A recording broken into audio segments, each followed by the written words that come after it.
C'est l'heure du débat sur la 95.5, mesdames et messieurs, bonjour. Merci pour votre fidélité d'écoute à Nana FM. Le gouvernement togolais a annoncé hier certaines mesures pour contrer la vie chère au Togo. Ces mesures concernent la suspension du paiement des taxes de marché sur l'étendue du territoire national, la suspension du remboursement de l'avance d'un mois de salaire accordé aux fonctionnaires des secteurs publics et parapublics et aux retraités. Les deux autres mesures portent sur le plafonnement des prix des produits locaux et importés ainsi que la baisse des taux d'intérêt pour l'accès aux produits du Fonds national de la finance inclusive FNFI. Quelle peut être l'incidence de ces mesures sur le quotidien des Togolais? C'est l'interrogation qui est la nôtre ce matin et pour en parler, nous recevons dans nos studios Kossi Agoudavi. Il est expert en finance locale. Monsieur Agoudavi, bonjour. Bonjour, Monsieur Norbert, et bonjour aux auditeurs, auditrices de la radio Nana FM. Alors, ces auditeurs auront la possibilité d'intervenir dans ce débat sur nos deux numéros, 91 09 71 71 ou le 96 61 58 58, ou encore sur la page Facebook de la radio avec Romé Aziablé à la mise en onde. Je suis Norbert Djouradi.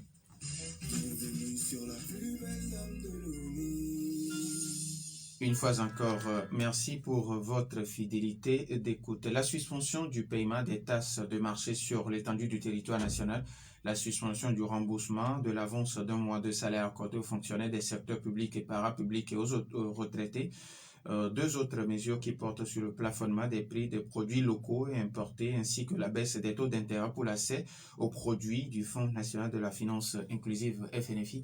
Alors vous avez écouté avec presque tous les Togolais hier ces mesures annoncées par le ministre en charge de la communication. D'abord, quelle sera l'incidence de ces mesures sur le quotidien des Togolais? Merci pour m'avoir invité à ce débat et merci pour le gouvernement qui a pris ces mesures. Toutes ces 4 mesures qui viennent d'être déclinées, ce sont des mesures qui sont dans des domaines différents.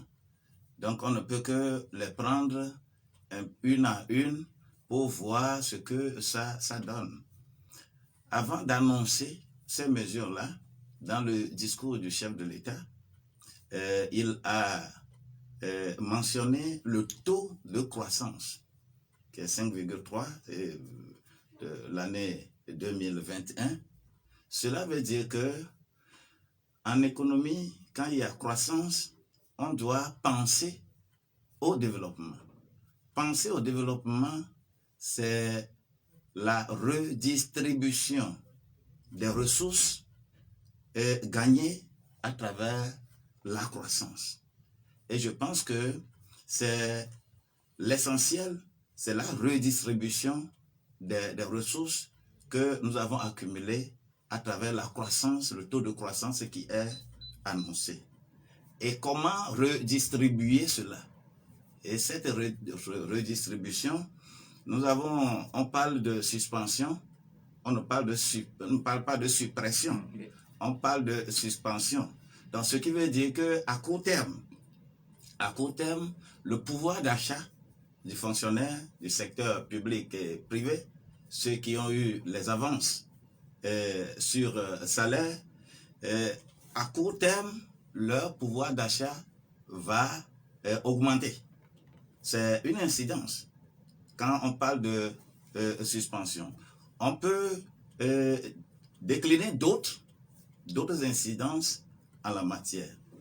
Lorsque nous prenons par exemple le paiement des tickets et des taxes sur le marché, eh bien, quand vous prenez ces taxes-là et quand vous prenez le budget des collectivités territoriales, c'est un budget en réalité conçu qui met l'accent sur la production. Et qui veut se développer doit produire.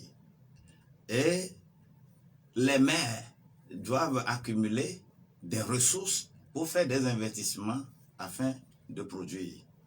Mais ces ressources, les taxes qu'on collecte sur les marchés, et la situation actuelle, nous avons vu que le volume, par exemple, de ces taxes-là, par rapport aux autres ressources des communes, est-ce que le pourcentage de ces taxes, du volume de ces taxes, peut égaler les autres ressources?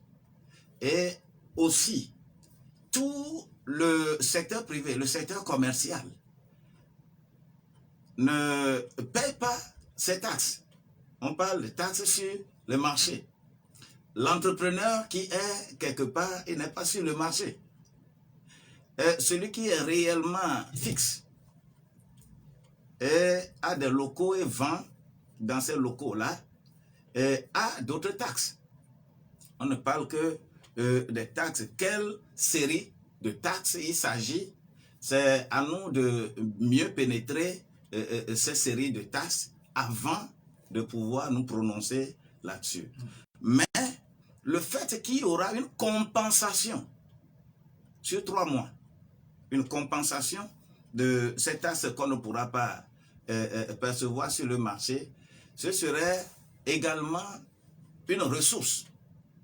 Au lieu de prendre les taxes émiettées chaque jour, cette compensation peut être une ressource globale qu'on donne aux communes qui pourra participer à leur effort de production.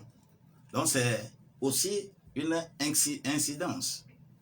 Lorsqu'on parle, par exemple, de plafonnement des prix des produits locaux, je ne sais pas par quel mécanisme ça va s'opérer, mais sur un marché, on risque de déverser sur le marché des gendarmes ou des contrôleurs pour voir ça.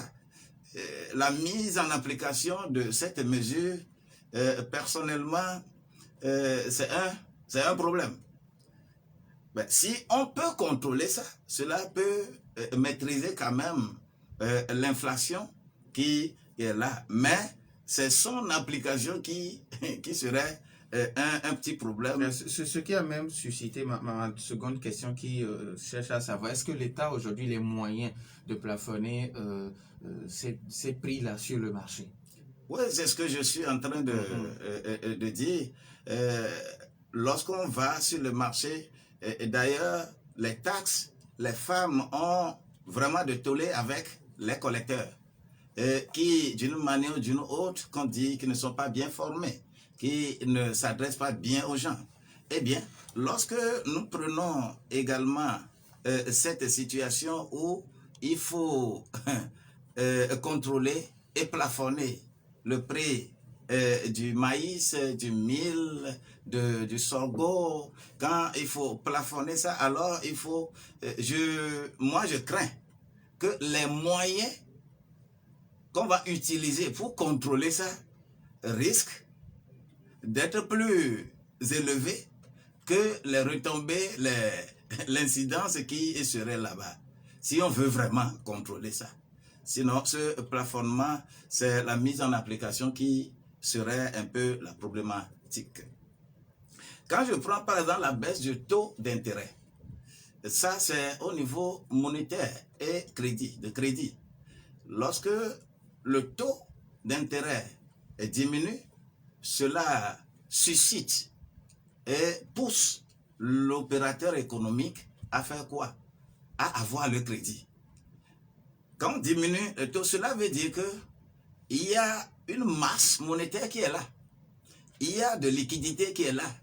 Il faut stimuler le producteur à rentrer en crédit, faire le crédit pour stimuler la production.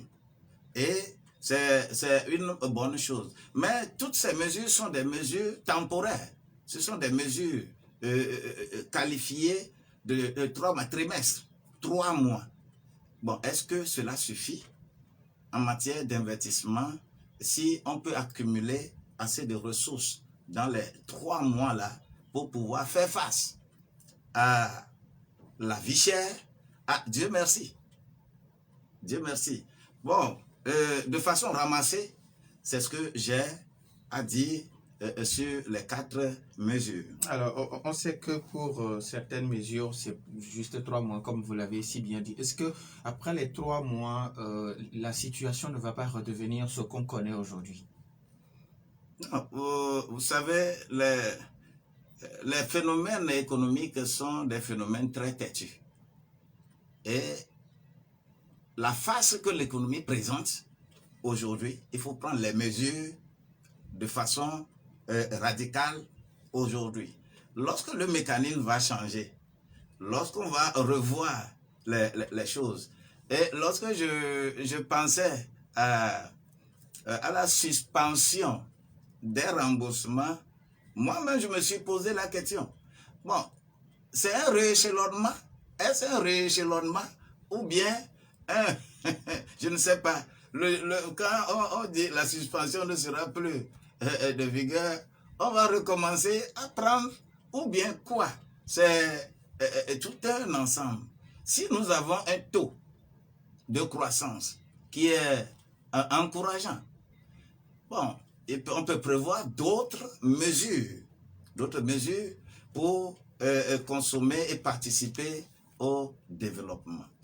Le gouvernement, depuis hier, a annoncé 4 mesures pour contrer la vie chère dans notre pays. Quelles peuvent être les incidences de ces mesures sur le quotidien des Togolais? C'est le thème qui nous réunit ce matin et nous sommes en studio avec l'expert en finances locale Kossi Agoudavi Ekpe.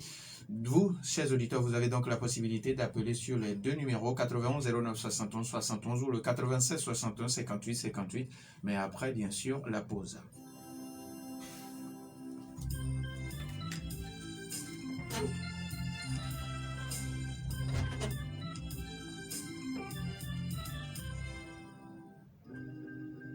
Savez-vous que vous pouvez faire des études supérieures de qualité comme en France et obtenir un diplôme français tout en étant à Lomé? C'est vrai, exactement, et c'est enfin possible à ESAM.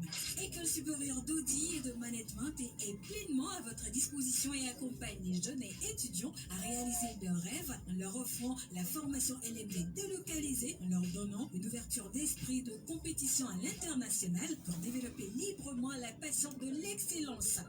ESAM dispose des filières en expertise comptable, droit privé et public, droit des affaires et des collectivités territoriales, comptabilité, contrôle et audit. Choisir ESAM, c'est garantir l'avenir de vos enfants.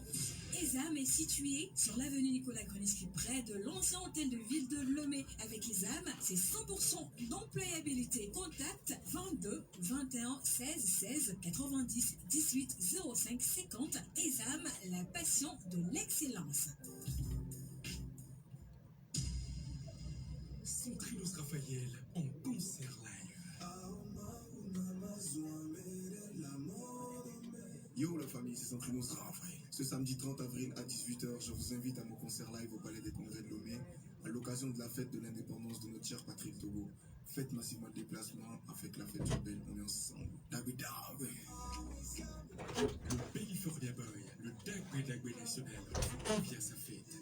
Prix d'entrée 2000, 5000, réservation 10 000 francs CFA au 93 39 32 91 ou le 91 74 04 10.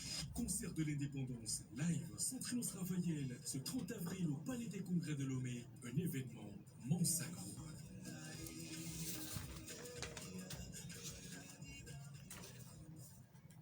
Vous ne savez pas ce qui vous attend. Suivez seulement mon regard et nous y arriverons.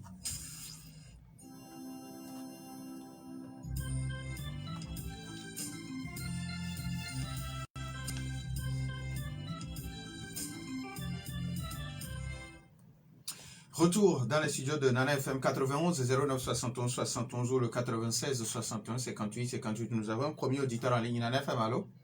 Allô? Papa Sibiti, bonjour. Bonjour, mon directeur. Comment allez-vous?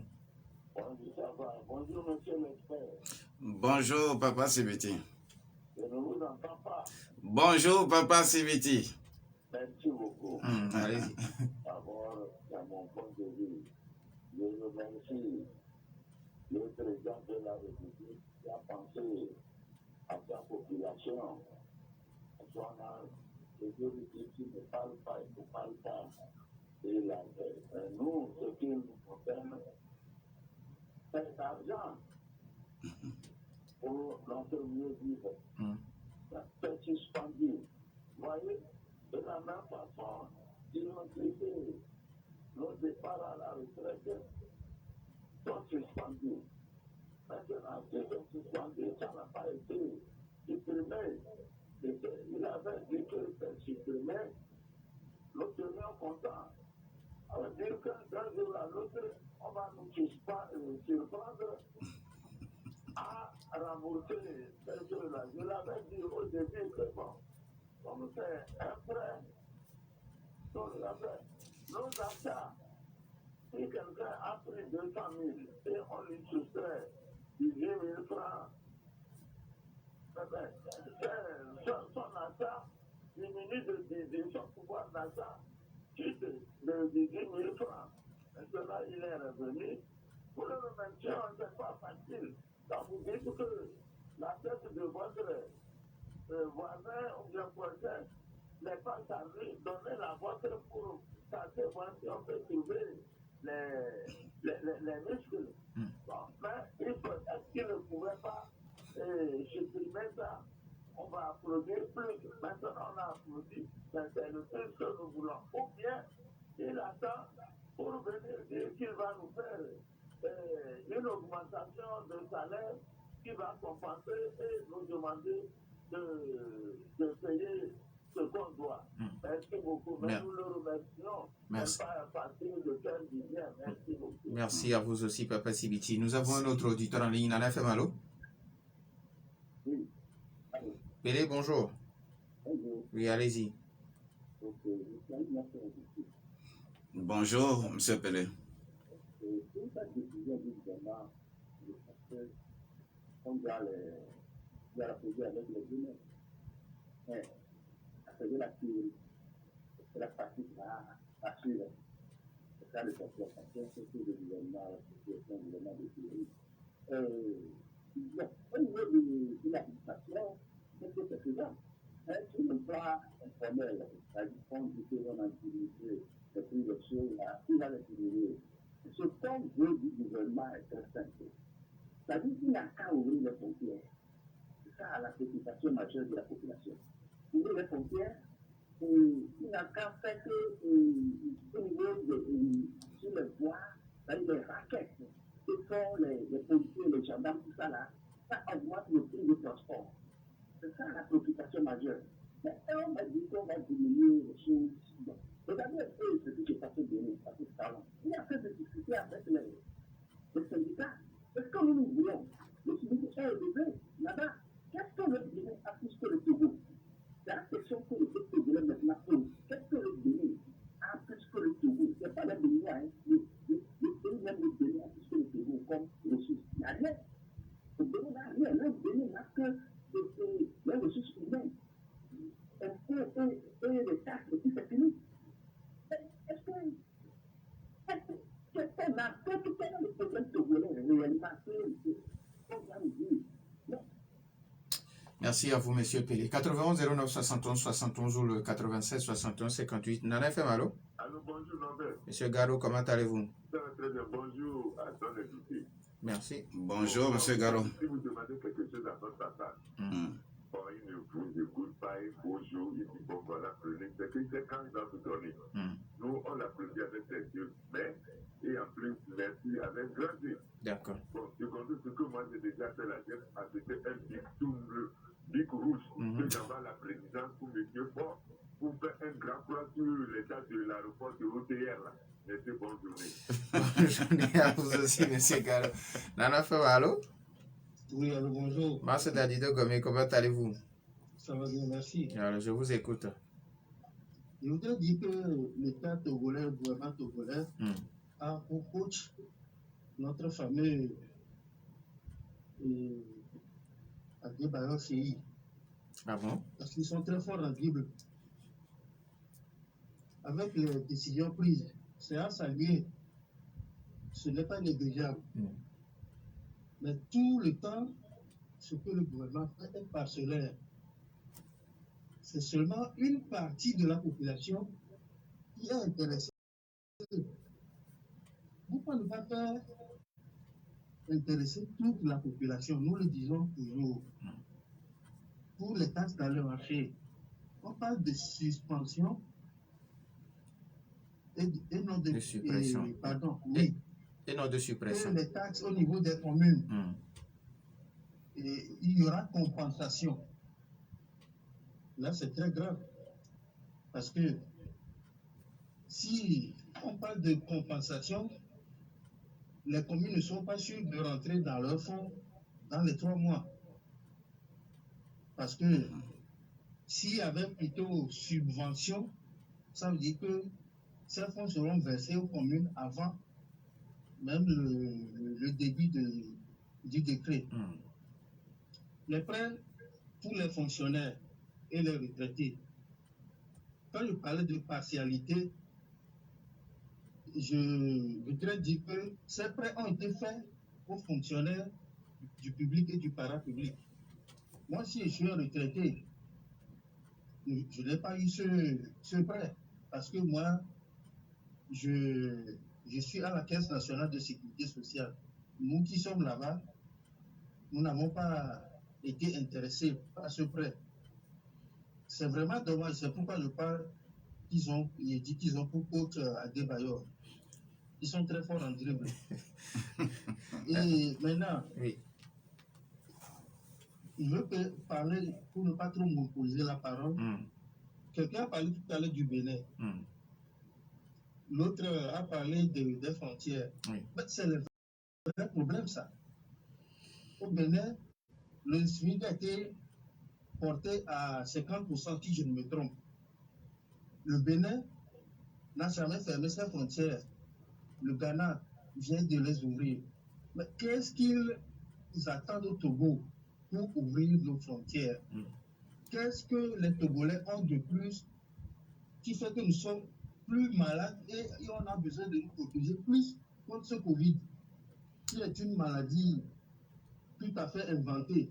Merci. Je ne dis pas qu'elle existe, mais c'est une maladie qui a été inventée pour nous diminuer la population. Merci beaucoup. Merci beaucoup, bonne journée. Bonne journée à vous aussi. On prend le tout dernier auditeur. Dans FM, allô? Allô? Madame ici, bonjour. Bonjour. Vous voulez bien vous éloigner un peu de votre poste récepteur? De la radio. Oui, oui. Voilà, je ne sais pas si vous avez reçu, mais j'ai atterri comme un cheveu dans la soupe. Je ne sais pas, je n'ai pas trop suivi. Moi, j'ai atterri juste pour dire que, je ne sais pas si vous avez parlé du discours d'hier. Oui, oui, c'est de ça même on parle. Les mesures. Madame ici est partie. Alors, M. Aboudabi, vous avez suivi avec attention nos 4 auditeurs parce que la 5e personne n'a pas eu le temps de parler. Alors, M. Sibiti qui remercie le président mais qui n'est pas du tout content parce que ce n'est pas supprimé mais c'est suspendu. Oui, tel que je l'avais dit dans mon développement, effectivement, c'est deux thèmes différents. Donc, c'est une bombe à retardement. C'est le rééchelonnement. Donc, bon, je ne sais pas quel commentaire je vais encore faire. Alors, Pelé qui parle d'augmentation du SMIC et puis ouverture des frontières. Oui, le mécanisme de redistribution des ressources, lorsqu'il y a croissance, il y a plusieurs manières de l'apprécier. On ne se lève pas pour prendre des décisions pérennes de façon brusque. En matière économique, si vous attaquez très rapidement et fortement, les incidences seront encore beaucoup plus dramatiques. C'est le souhait pour tout le monde que son salaire soit relevé, que le SMIC soit relevé. C'est un souhait. Mais il faut mettre ça dans les politiques publiques de développement. On ne peut pas se lever et le faire. Et le chef de l'État, il est à la tête du pays. Il y a le gouvernement, il y a l'Assemblée nationale. C'est tout un mécanisme lorsqu'on veut prendre des décisions pérennes. On ne peut pas faire ces annonces rapidement, comme ça que le SMIC quitte ici pour arriver ici, sans que cela ne passe pas par les organes qui sont chargés d'apprécier d'abord cela. Donc ça, ce sont des décisions pour soulager à court terme. Et on verra ce qui va se passer encore les jours à venir. Et par rapport à l'ouverture des frontières? Ça, c'est le souhait de tout le monde. Puisque les frontières qui sont restées fermées, effectivement, ça a plus d'impact sur l'économie. Parce que nous ne nous suffisons pas dans tous les produits. Et il faut aller au Ghana, il faut aller au Bénin, il faut aller au Nigeria pour prendre certains produits. Si la frontière reste fermée, et alors qu'on dit que les marchandises peuvent traverser, c'est la même chose que lorsqu'on prenait la décision sur TVM. C'est la même chose. L'autre a parlé de décision parcellaire, sélective. Oui, c'est la même chose. Lorsque vous prenez ces décisions, ça touche une frange de la population, c'est un peu difficile. Mais l'ouverture des frontières, nous souhaitons tous cela. Alors, Musk, toujours, qui a utilisé le mot parcellaire, qui pense qu'il y a seulement une partie qui est intéressée, il y a le secteur public et le secteur parapublic, alors que la grande partie de la population n'est pas intéressée. Oui, quand on parle d'avance sur salaire, ce n'est pas tout le monde. Mais quand on parle d'impôts, de taxes, c'est tout le monde. Lorsqu'on parle de la baisse du taux d'intérêt, c'est tout le monde. C'est pourquoi je disais que toutes les 4 décisions n'ont pas les mêmes incidences sur les segments de population. Il y a des décisions qui concernent tout le monde, il y a des décisions qui concernent certaines catégories de personnes. Mas toujours qui pense que ce n'est pas sûr que les communes entrent en possession quand on utilise le mot compensation, que lui, il aurait préféré qu'on dise plutôt subvention, comme ça les subventions sont reçues avant même l'annonce de ces mesures. Non, les communes ont toujours eu des subventions. Les communes ont toujours eu subventions. La subvention ne se décide pas comme ça immédiatement. La subvention est bien retracée dans le budget. Et c'est par rapport à ce qui est prévu dans le budget qu'on donne aux communes. Ça, c'est subvention. Mais ici, cette mesure-là n'est pas prévue par un budget. Donc, on ne peut pas parler de subvention. On ne se lève pas comme ça pour parler de subvention. On peut parler de compensation. Comme ça, on pourra utiliser d'autres ressources qui n'ont pas encore été retracées dans le budget pour arriver. Ce sont des décisions ponctuelles. C'est pourquoi c'est ponctuel. Sinon, ça pouvait couvrir toute l'année parce que ce n'est pas budgétaire. Les auditeurs ont encore la possibilité, on a encore au moins 5 minutes ensemble. 91 09 71 71 ou le 96 61 58 58 pour nous appeler ou réagir directement sur la page Facebook de la radio. Alors aujourd'hui, c'est le prix des denrées qui importe beaucoup plus les Togolais. Alors, est-ce que, selon vous, le gouvernement, par l'entremise de l'ANSAT, doit verser sur le marché des produits céréaliers pour pouvoir contrôler le prix, ou comment ça va se faire? Vous savez, au temps de Togo Grain, par exemple, au temps de Togo Grain, lorsqu'il y a la situation qui devient difficile, eh bien, Togo Grain déversait sur le marché pour faire les compensations. Eh bien, aujourd'hui, si ANSAT est en train de nous écouter, c'est le moment. Mais la politique budgétaire, la politique de pénétration d'autres marchés, du marché utilisé par ANSAT, je ne maîtrise pas ça immédiatement maintenant pour en parler. Et quand ANSAT peut déverser ou quand ANSAT ne peut pas déverser, nous ne pouvons que souhaiter que ça peut quand même nous aider à diminuer les prix. Nana FM, allô? Allô? Allô? Oui, bonjour. Bonjour, le plateau. Oui, bonjour. Bonjour, s'il vous plaît. Basile. Basile. Oui, monsieur Basile, allez-y. Moi aussi, je vous ai pris en cours, je ne sais pas le sujet.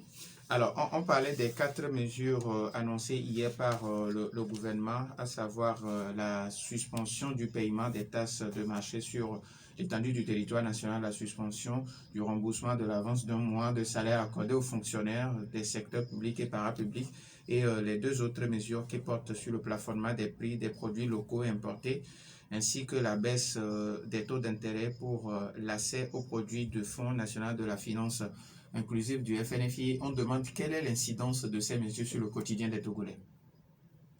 Ah, d'accord. Bon, pas trop d'incidence quand même pour diminuer la cherté de la vie, je pense pas. Et parce que moi, je pense à mon humble avis qu'on doit voir au niveau des péages, la frontière, relever le SMIC et les salaires. Voilà, entre autres, c'est ça que moi je pense. Mais ce qu'ils ont fait à l'école, on va leur noter peut mieux faire. C'est ce qu'on va leur dire. Mais ce n'est pas ça. Pour le moment, ce n'est pas ce que vraiment qui peut avoir une incidence réelle sur la cherté de la vie. Merci beaucoup, monsieur. Merci, monsieur Basile, pour votre note. Le gouvernement est à l'écoute. 91 09 71 71 ou le 96 61 58 58. Alors, monsieur Aboudavi, Basile qui parle de péage. Ouais, bon, pour péage, nous avons discuté de long à large ici. Mais il y a un phénomène qu'il faut comprendre. La vie chère que nous vivons aujourd'hui est un phénomène conjoncturel. Un phénomène conjoncturel est de court terme.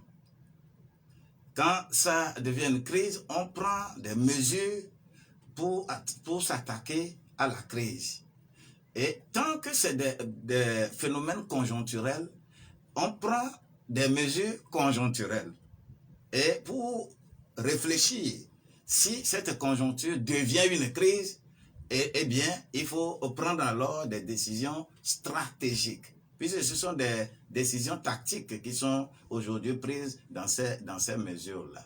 Donc, on ne va pas trop les en vouloir. Cela doit nous permettre de stimuler nos députés, de stimuler par exemple les conseillers municipaux à revoir, à regarder comment nous allons nous prendre pour l'année qui vient dans leurs décisions. Et ça sera alors des décisions stratégiques. Aujourd'hui, c'est tactique et pour faire face à un phénomène conjoncturel. Alors, il nous reste pratiquement 2 minutes. Si vous avez un message d'abord à l'endroit du gouvernement dans ces conditions, quel doit être votre message? Moi, je dis d'abord au gouvernement, tel que l'autre l'a dit, peut mieux faire. Et quand on dit peut mieux faire, cela veut dire que on sent que la personne a la capacité de faire et ne l'a pas fait comme cela se doit. C'est pour cela qu'on dit peut mieux faire. C'est déjà quelque chose. Cela veut dire qu'on peut les stimuler, on peut toujours lancer les plaidoiries. Et c'est le lieu de voir également les organisations sociales au niveau de la société civile. Vous savez, c'est des moments comme ça là qu'on doit sentir la société civile dans des propositions réelles. Parce que la société civile doit passer à l'action, au contrôle de l'action publique. Et il faut comprendre le domaine pour pouvoir le faire. Et si la société civile peut, en ce moment, faire également des prouesses, se réunir, faire des propositions concrètes et demander au gouvernement que nous avons étudié la situation, et ça peut donner lieu à de telles décisions. Ce serait une bonne chose. Mais il ne faut pas se mettre dans la posture de révolte, posture d'excitation. C'est ça qui gâte souvent les choses et on fait les propositions et on ne les prend pas en compte. Le gouvernement a les oreilles ouvertes pour écouter tout ce que nous disons. Mais il faut passer par des normes appropriées pour demander. Un enfant qui a besoin de quelque chose, qui vient vers son papa, par exemple, ne peut pas venir, c'est-à-dire quand on commence à faire des trucs comme ça, tu ne demandes pas. Ou bien quand tu viens, tu pleures devant papa, tu n'as rien demandé. Quand tu gesticules, tu n'as rien demandé. Mais il faut des mesures, il faut des procédures appropriées pour faire le lobbying afin que l'État, le gouvernement fasse mieux. Nous disons merci à Kossi Ekpe Abu Dhabi, il est expert en finances locales. Merci également à Romain Aziablé pour la mise en onde. Merci à vous aussi, chers auditeurs, pour votre fidélité d'écoute à la 95.5 et ceux qui nous ont suivis sur le bouquet Canal Plus numéro 575. Fin de ce débat. Je suis Norbert Djouradi. Bonne suite de nos programmes.